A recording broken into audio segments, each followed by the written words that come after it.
Et salut toi, j'espère que ça va bien. Euh, Excuse-moi, je vais bouger un peu la caméra. Voilà. Allez, c'est reparti. Nicolas, voilà, tu peux mettre enfin un visage sur des temps thérapeutiques. Bah voilà, je ressemble à ça. Tu peux me voir de profil, l'autre profil, de face. Euh, Depuis quelques mois, je me posais la question si oui ou non je devais me présenter, car au début, lorsque j'ai commencé avec Agnès la chaîne des temps thérapeutiques sur YouTube, euh, pour moi, il était hors de question pour le moment de me présenter. Et puis là, depuis, on va dire 2, 3 mois, je ressens ça et toutes les guidances que je peux regarder sur YouTube, par exemple, ils encouragent le lion à y aller. Je suis lion, ascendant lion, et en lune, je suis poisson. Donc, on encourage souvent le lion à sortir de sa zone de confort. Et effectivement, quand je me fais les cartes pour moi aussi, le fou ressort souvent, et ainsi que le magicien, enfin voilà. Euh, Quoi d'autre? Alors, je suis éducateur spécialisé depuis environ une petite dizaine d'années. Je travaille auprès d'enfants et d'ados, enfin là actuellement d'ados en situation de handicap, mais j'ai été dans un foyer d'enfants, j'étais éducateur scolaire, et là donc je suis avec les ados depuis 3, 4 ans maintenant. Et parallèlement, je suis également thérapeute en soins manuels. Je dis en soins manuels car je me base sur du rebootement, sur du massage taille et de l'énergétique. Ça a été dans mon parcours de vie. Je suis tombé là-dedans aussi, car le massage, le toucher fait partie vraiment aussi de mon enfance. Enfin voilà, j'ai toujours massé mon père, mon frère, enfin tout le monde quoi, dans ma famille. Et ben voilà, c'était normal que je fasse quelque chose de mes mains. Voilà, donc je masse, je tâte, et puis je tire les cartes. Voilà.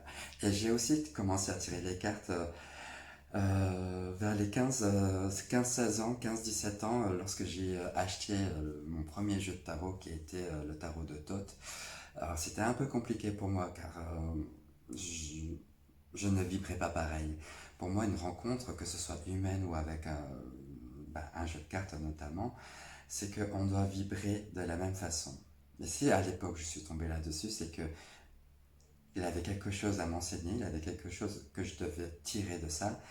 Et j'ai laissé ça de côté parce que en fait j'avais du mal à suivre. Mais très vite je suis passé sur des oracles et notamment mes oracles fétiches là depuis une petite quinzaine d'années maintenant. Euh, les oracles indigo, voilà. Et puis dans la foulée aussi, je suis arrivé, les tarots se sont représentés de nouveau, plutôt de type Rider-Waite. J'ai un tarot de Marseille aussi, mais au niveau des arcanes mineurs, j'avais trop de mal. Et puis personnellement, moi je préfère les Rider-Waite parce qu'ils sont toujours bien imagés, ils sont toujours bien illustrés, ils sont sympas et chaque jeu a vraiment son identité et j'aime ça quoi. J'ai pas tellement l'habitude non plus de regarder la caméra. Je ne sais pas où regarder. Bon, c'est un pli à prendre, mais on verra. Hein, je m'habituerai. Tiens, peut-être là, si je regarde là en face, peut-être que mon regard est droit. Mais bon, mais quand je me regarde, ah bah, j'ai le regard qui dévie. Bon, c'est normal. Euh, Quoi d'autre? Je parlais des soins, oui, des massages. Bah, j'en fais, voilà. Ah oui, donc du coup, mon soin, il est mélangé entre du rebootement, du massage taille et de l'énergétique. Ce qui donne une séance qui est unique, je dirais ça comme ça, parce que je ne termine jamais comme j'avais pensé au début, ce que je ressentais au début.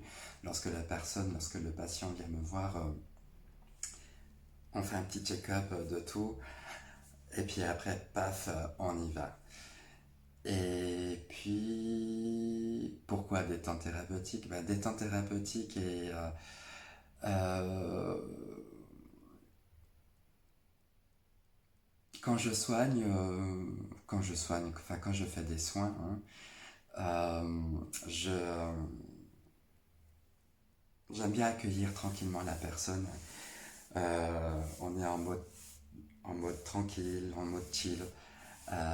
Puis on va prendre soin de la personne sur une partie du corps ou les parties du corps dont il est question en fait. J'observe beaucoup le corps, je regarde ce qui va. Ah, voilà, je rectifie, enfin voilà, je ressens déjà des choses. Donc voilà, je travaille un peu comme ça. Mais je vous en parlerai peut-être un peu plus si vous êtes intéressé, je vais pas trop dire trop longtemps. Ça fait déjà 5 bonnes minutes. Donc voilà, une petite intro de présentation. Et je vous souhaite une belle continuation dans la chaîne.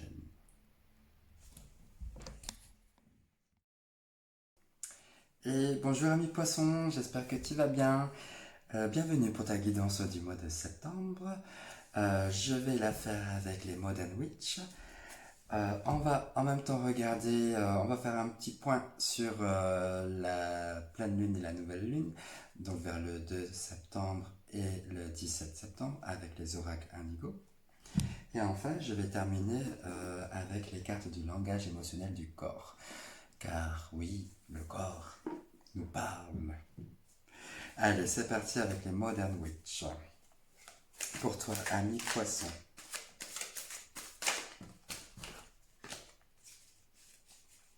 Alors, les Modern Witch, c'est des cartes, ce sont des cartes qui sont euh, de type Rider-Waite, qui ressemblent beaucoup, vraiment, à l'original.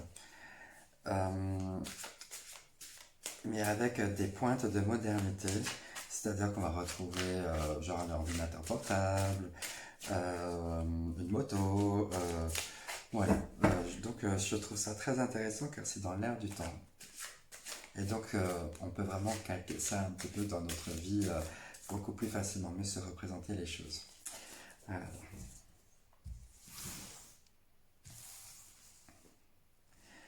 J'en prends 9.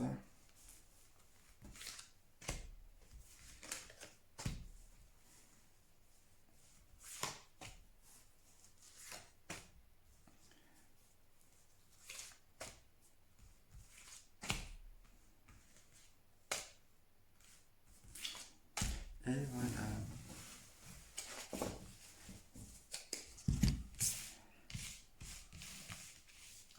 Alors, je te rassure, je vais les retourner hein, au fur et à mesure et je te les montre en même temps. Ok, roi de pentacle, les amoureux, 9 de pentacle, le diable, the Hierophant, le pape quoi. Bon.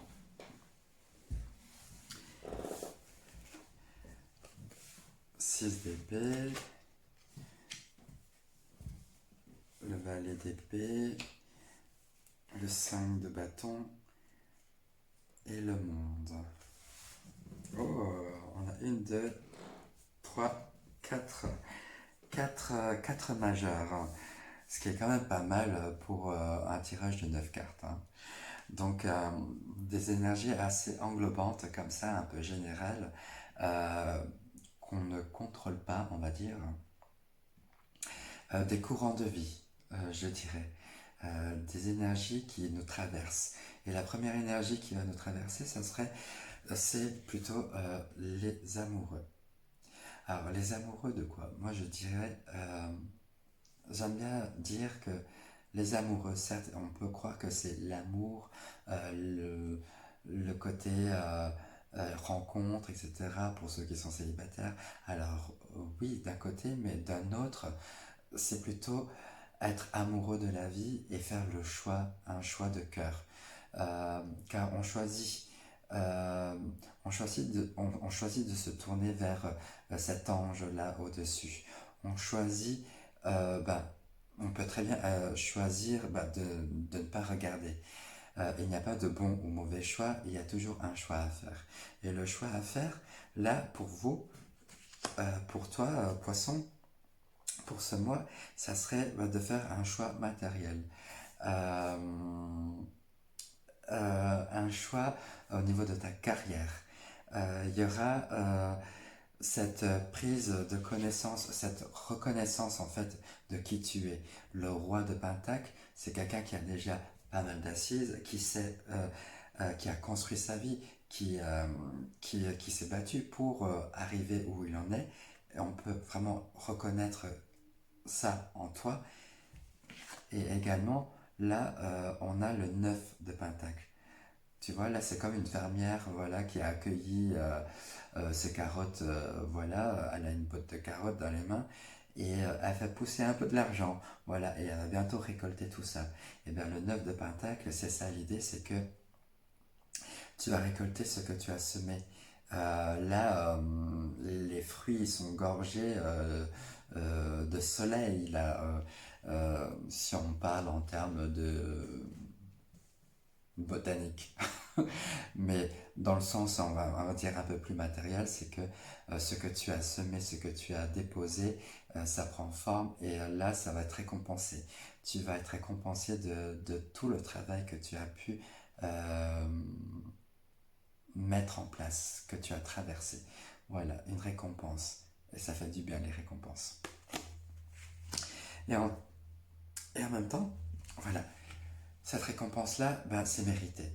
Ben oui, effectivement, tu le reconnais que c'est mérité et euh, euh, que c'est tout simplement facile en fait. Il y a ce côté facilité là, genre, bah voilà, j'ai réussi à entreprendre ma vie euh, et là bientôt je vais récolter les fruits.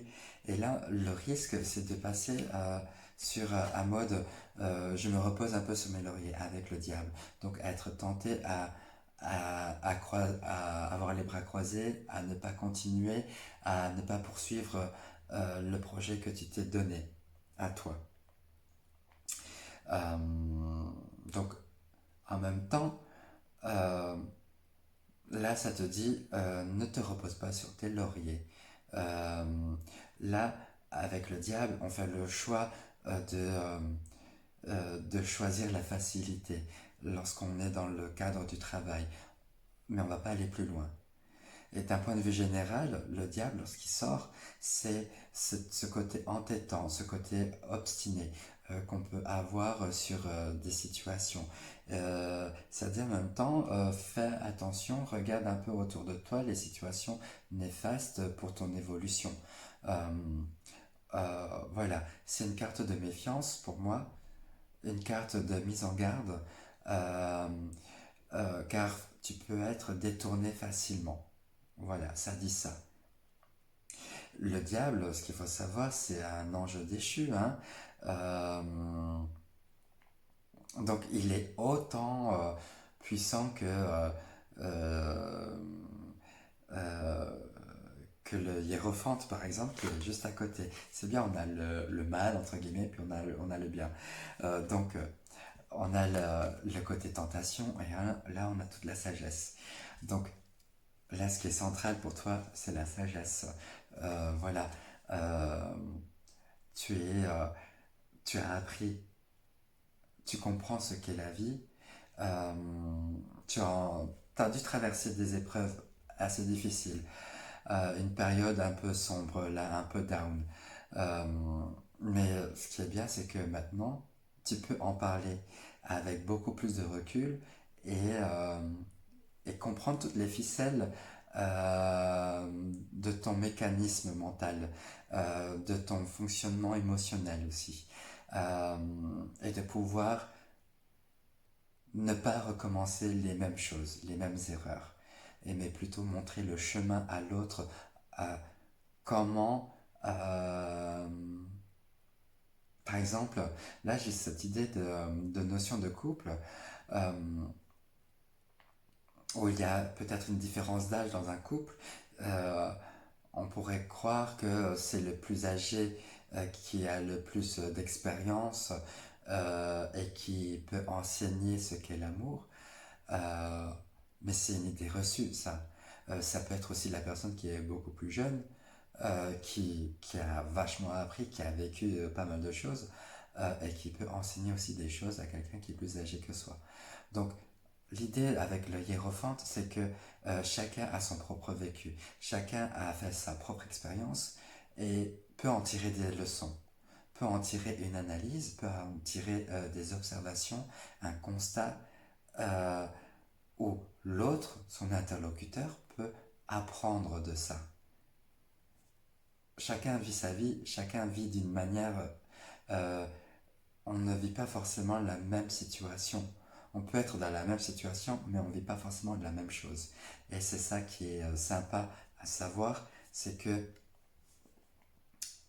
bah, du coup, il y a toujours sujet, il y a toujours des choses à apprendre de l'autre.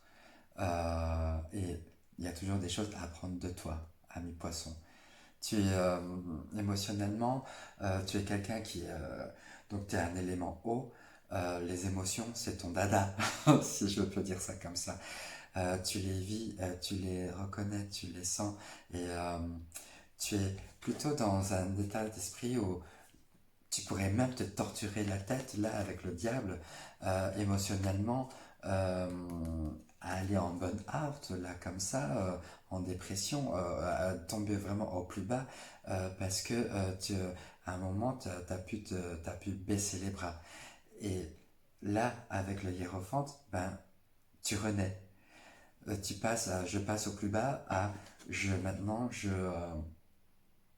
j'ai appris des choses et je peux euh, avoir vraiment du recul et en parler librement et communiquer sur ce qui ne va plus, sur ce qui ne va pas, parce que je ne veux plus recommencer ça.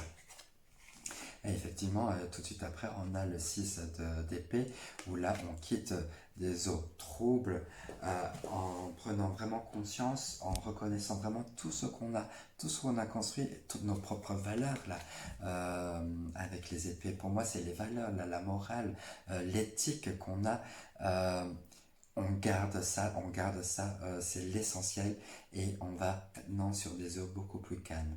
Euh, on ne veut plus des choses qui nous prennent la tête, on va plutôt aller vers quelque chose qui est cool à vivre.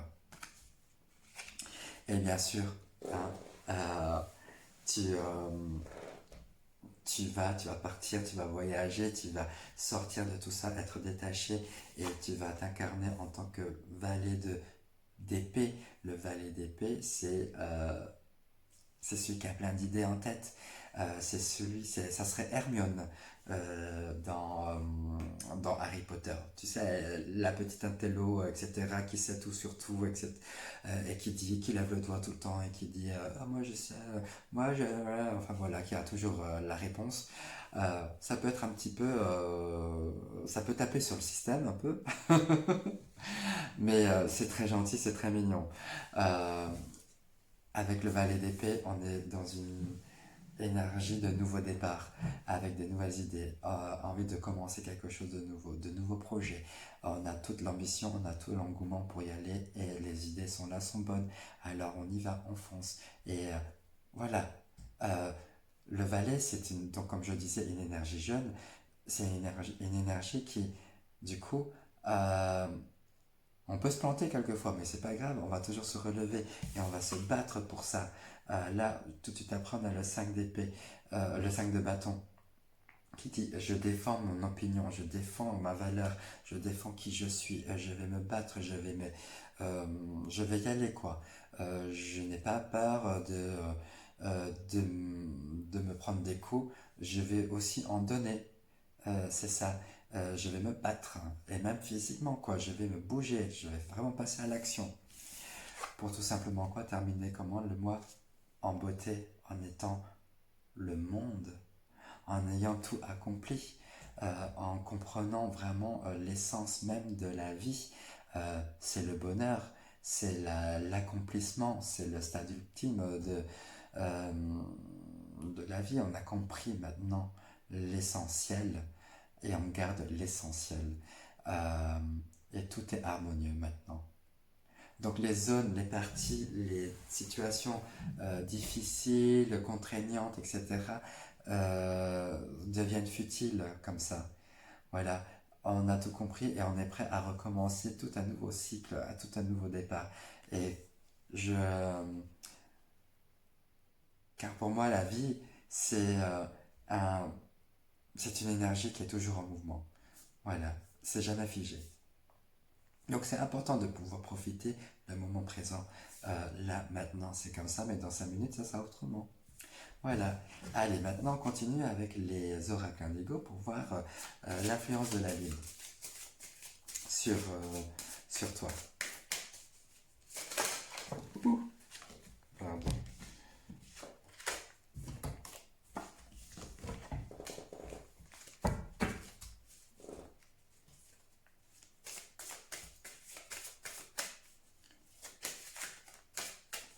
Allez, on va voir au niveau de la pleine lune, donc du 2 septembre, ce qui est bénéfique et ce qui est challengeant pour toi. Pareil pour la nouvelle lune, ce qui est bénéfique et ce qui est challengeant. Voilà, allez, qu'est-ce qu'on a?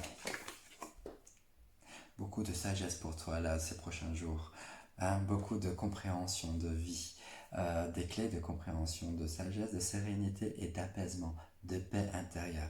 Et ça, en même temps, ça dit mais qui je suis. Ça te, ça te dit par la sagesse, c'est reconnaître qui tu es. Qui je suis, moi, je suis quelqu'un de sage. Voilà, c'est ça. Et quel est le challenge pour toi? C'est d'être dans, c'est de mettre vraiment en place ton projet que tu as, un projet de vie, un projet professionnel. Euh, voilà, adopte le terme de projet dans ta situation. Et ton challenge, bah, c'est de tenir le coup et d'y aller et de parvenir à ça, de le concrétiser. Au niveau de la pleine lune du 17, ce qui va jouer en ta faveur, c'est l'énergie du samouraï, du guerrier, de foncer, d'y aller. Hein. Euh, Là, en plus, avec d'épée, le valet d'épée, il a plein d'idées et il y va. Eh bien, vas-y, va, parce que tes idées sont toujours bonnes. Euh, Ne pense pas le contraire. Vas-y, fonce et bats-toi. Encore. Là, avec le 5 de bâton, ça te dit, n'hésite pas à te battre s'il le faut. Et enfin, ce qui est challengeant, on a le Touareg. Le Touareg, c'est les lois universelles, la compréhension des lois universelles.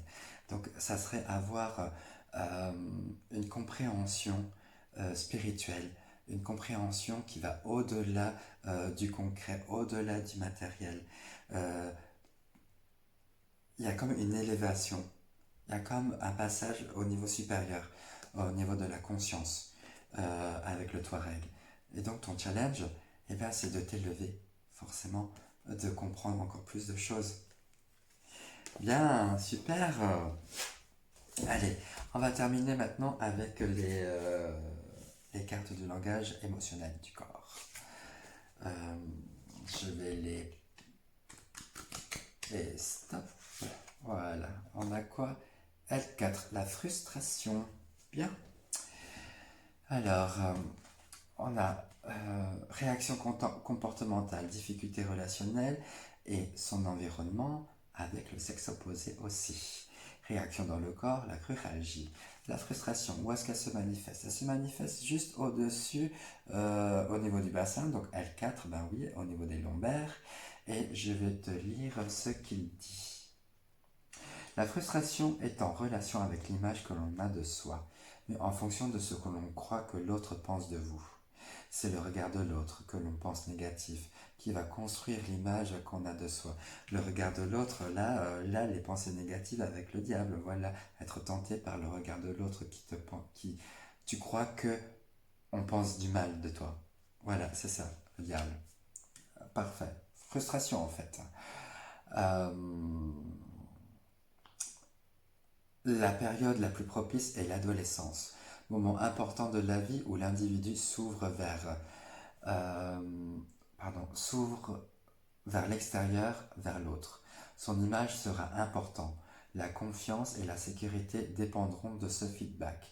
La frustration la, euh, la frustration liée à l'adolescence, à l'acné juvénile et les complexes que cela engendre, à la timidité et la gaucherie lors des premiers rapports amoureux, s'inscrivent dans le corps et ressurgissent plus tard, chaque fois que l'individu sera confronté au regard de l'autre, au jugement de l'autre induisant sa propre autocritique.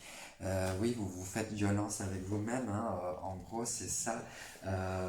Vous vous affligez des coups, vous flagellez, euh, rien que par la pensée, par votre autocritique, ce côté noir que vous pouvez avoir de vous-même, vous dénigrez. Voilà. Bon, bah très bien, ami poisson. J'étais ravi de faire cette guidance avec toi. Euh, je t'invite à aimer, je t'invite à t'abonner et je t'invite à m'écrire si tu le souhaites. Je t'embrasse tout fort, prends bien soin de toi et passe un très beau mois de septembre.